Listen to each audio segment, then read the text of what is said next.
18 ঊর্ধ্ব সক্ষম তরুণ তরুণীদের জন্য বাধ্যতামূলক মিলিটারি ট্রেনিং চালু করা হবে। এতে দেশব্যাপী জনভিত্তি সম্পন্ন এক গণপ্রতিরক্ষা ব্যবস্থা গড়ে উঠবে। ফলে আধিপত্যবাদী শক্তির বিরুদ্ধে রাষ্ট্রীয় প্রতিরোধ সক্ষমতা বৃদ্ধি পাবে এবং দীর্ঘমেয়াদে রাষ্ট্রের বিনিয়োগকৃত অর্থের অপচয় কমবে।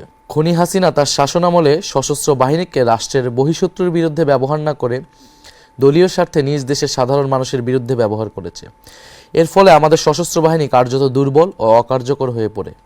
যখন আমাদের প্রতিবেশী রাষ্ট্রগুলো পঞ্চম প্রজন্মের ফাইটার জেট তৈরি করার প্রতিযোগিতায় এগিয়ে যাচ্ছে, তখন আমরা এখনও তৃতীয় প্রজন্মের সক্ষমতার মধ্যে সীমাবদ্ধ রয়েছি।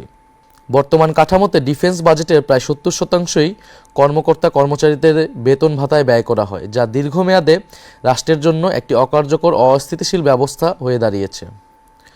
প্রতিরক্ষা খাতকে কার্যকর ও ভবিষ্যৎমুখী করতে হলে এই কাঠামোগত সীমাবদ্ধতা দূর করা জরুরি।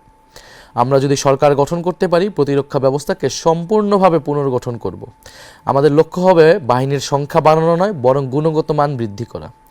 পুরো প্রতিরক্ষা ব্যবস্থাকে ধীরে ধীরে একটি আধুনিক প্রযুক্তি নির্ভর হাইটেক বাহিনীতে রূপান্তর করা হবে।